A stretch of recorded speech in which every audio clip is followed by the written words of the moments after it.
ऐसा मुमकिन है कि मैं मालदार हो सकता हूँ? हाँ हो सकता है। कि मुझे घर मिल सकता है? फरमाया हाँ मिल सकता है। सारा दिन अस्तगफिरुल्लाह पढ़ा कर, बहुत पढ़ा कर। मैं अल्लाह ने कुरान में फरमाया है कि जब तुम इस्तिगफार को लाजिम पकड़ोगे फिर मैं बारिशें बरसाऊंगा, फिर मैं फल दूंगा, फिर मैं बेटे दूंगा। जब बंदा इस्तिगफार कहता है, इस्तिगफार करता है, ऐसी राहें खुल जाती हैं, ऐसे रास्ते खुल जाते हैं, ऐसी मंजिलें आसान हो जाती हैं। मेरे हुजूर के एक एक फरमान में सच है, हकीकत है, हकीकत है।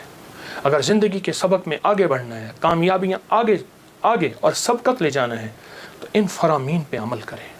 ये जो छोटी चीज़ें मैंने आपकी खिदमत में अर्ज़ की हैं, इन पे अमल करें। आए फिर एक और चीज़ भी तोहफ़ा देता हूँ। हज़रत इमाम हसन का, ये वो घराना है अहलुल बैत का, जिनकी बरकतों से मुआशरे को, ज़माने को दुनिया भी मिली, दीन भी मिला, इश्क भी मिला, हुर्मत भी मिली, इज़्ज़त भी मिली, वक़ार भी मिला, मांगना भी मिला, रोना भी मिला, अश्क भी मिले, आंसू भी मिले, और अल्लाह के ख़जानों से लेने का मिजाज बन गया। अल्लाह से लेने का मिजाज इन्होंने बनाया। इमाम हसन बैठे थे जो हज़रत इमाम हुसैन के बड़े भाई थे रज़ी अल्लाह ताला अन्हु, सलामुल्लाह रिज़वानुल्लाह ताला अलैहिम अजमईन। तो आपकी खिदमत में एक शख्स आया, कहा कि फसल जो है वो मेरी बहुत ज़्यादा, इसकी खजूर की बारिश ही नहीं है, और मैंने कुछ जौ बिए हुए हैं, कुछ फलां चीज़ है, बारिश ही नहीं है, बारिश की दुआ फरमा दे। फिर मैं दुआ करता हूँ तो ऐसा कर, सारा दिन अस्तगफिरुल्लाह पढ़ा कर, अस्तगफिरुल्लाह अस्तगफिरुल्लाह अस्तगफिरुल्लाह अस्तगफिरुल्लाह। वो चला गया। एक और आया, युर्सिलु समा अलैकुम मिदरार, बारिश। एक और आया, कहा कुछ भी नहीं है। ऐसा मुमकिन है कि मैं मालदार हो सकता हूँ? हाँ हो सकता है। तो फरमाया सारा दिन इस्तिगफार किया कर, अस्तगफिरुल्लाह अस्तगफिरुल्लाह पढ़ा। एक और आया, कहा घर नहीं है, झोंपड़ा भी नहीं है, कि मुझे घर मिल सकता है? फरमाया हाँ मिल सकता है। फरमाया क्या? मैं इस्तिगफार किया कर, सारा दिन अस्तगफिरुल्लाह पढ़ा कर, बहुत पढ़ा कर। एक और आया, उसने कहा मैं चाहता हूँ मेरे बाग हों और मैं बागात का मालिक हूँ, मुझ जैसा फ़कीर तंगदस्त ऐसा हो सकता है? मैं हो सकता है। मैं क्या? मैं इस्तिगफार किया कर। जो साइल आ रहा था उसे इस्तिगफार बता रहे थे। जब सारे साइल चले गए तो गुलाम ने पूछा, आका आज आपने हर बंदे को इस्तिगफार ही बताया है, क्या वजह है? और मैं अल्लाह ने कुरान में फरमाया है कि जब तुम इस्तिगफार को लाजिम पकड़ोगे, जब इस्तिगफार को लाजिम पकड़ोगे, फिर मैं बारिशें बरसाऊंगा, फिर मैं फल दूंगा, फिर मैं बेटे दूंगा। उसमें एक साइल वो भी आया था जिसकी औलाद नहीं थी, उसे भी फरमाया इस्तिगफार कर, और उसने मियाँ बीवी ने खूब इस्तिगफार किया और अपने बेटे अता फरमाए। मिदरारा बेअमालिन व बनी, अनहारा, बेटे, नहरें, नेमतें, मेवे, रिस्क, इस्तिगफार। अच्छा इस्तिगफार से मुराद क्या है? इस्तिगफार, मैं किसी मुल्क के एयरपोर्ट पे जा रहा था तो एक साहब ना 4 व्हील वाला वो बड़ा सा वो था ब्रीफ केस, उसके हैंडल से उसको चलाए जा रहे थे ऐसे तेज़ी से, तो एकदम फ़्लाइटें निकल रही थी, रास्ता था, तो एक्सक्यूज़ मी ऐसे करते नहीं, यूँ निकल रहे थे। तो मुझे इस्तिगफार याद आया, और एक्सक्यूज़ मी कहते थे ना, लोग रास्ता दे देते थे। अच्छा, जब बंदा इस्तिगफार कहता है, इस्तिगफार करता है, ऐसी राहें खुल जाती हैं, ऐसे रास्ते खुल जाते हैं, ऐसी मंजिलें आसान हो जाती हैं। क्यों?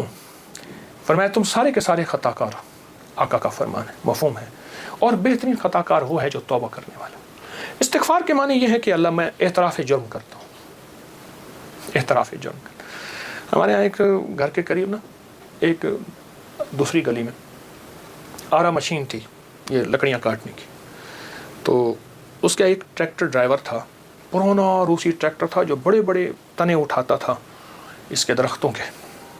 तो ड्राइवर जो था वो हमेशा जो है वो गाड़ी अपना ट्रैक्टर दरमियान में चलाता था, कभी दाएं उतारता नहीं था।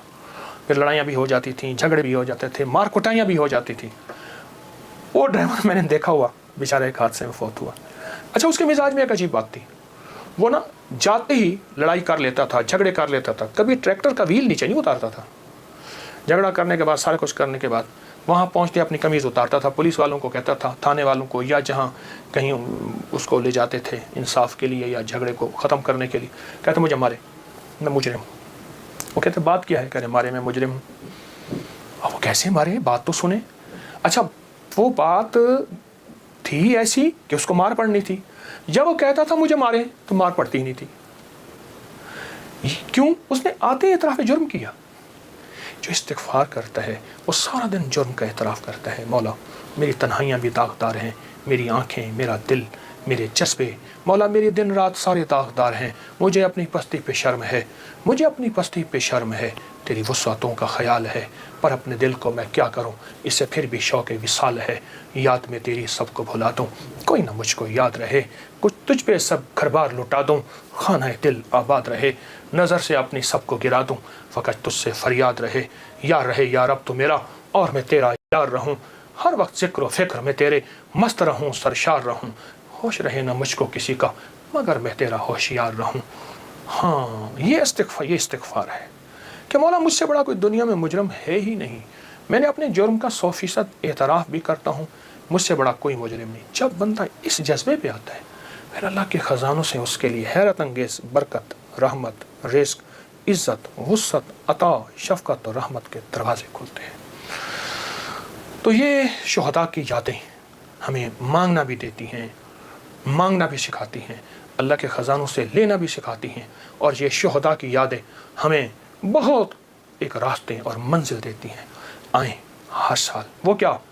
مانگنے والے، سجدے نہ چھوڑنے والے، ان شہداء کی یادوں کے لیے، ان شہداء کی یادوں کے لیے ان کی زندگی، ان کی سچی راہیں نہ چھوڑ کر اللہ کو منانے والے، دعائیں مانگنے والے، غریبوں کا خیال کرنے والے، استغفار کرنے والے، نفل پڑھنے والے، سجدے کرنے والے اور حقوق کا خیال کرنے والے، حلال حرام کی پہچان کرنے والے. ایک طرف حرام ہے اور تخت ہے، ایک طرف حلال ہے اور خون کی ندیاں ہیں. تو پھر خود فیصلہ کرنا ہوگا کہ حسین نے کون سا فیصلہ کیا تھا اور یزید نے کس کا فیصلہ کیا تھا. اور یزید نے تخت کا فیصلہ کیا اور حسین نے شہادتوں کا فیصلہ کیا. ان کے فیصلے غلط نہیں تھے، وہ فیصلوں میں سچے تھے. وہ ہمیں ایک زندگی دے کر گئے ہیں. مجھے بھی آپ کو بھی، مجھے بھی آپ کو بھی اس زندگی کو سوچنا ہے اور اس زندگی کو سوچ کے آئندہ کے لیے اپنا لائے عمل قائم کرنا ہے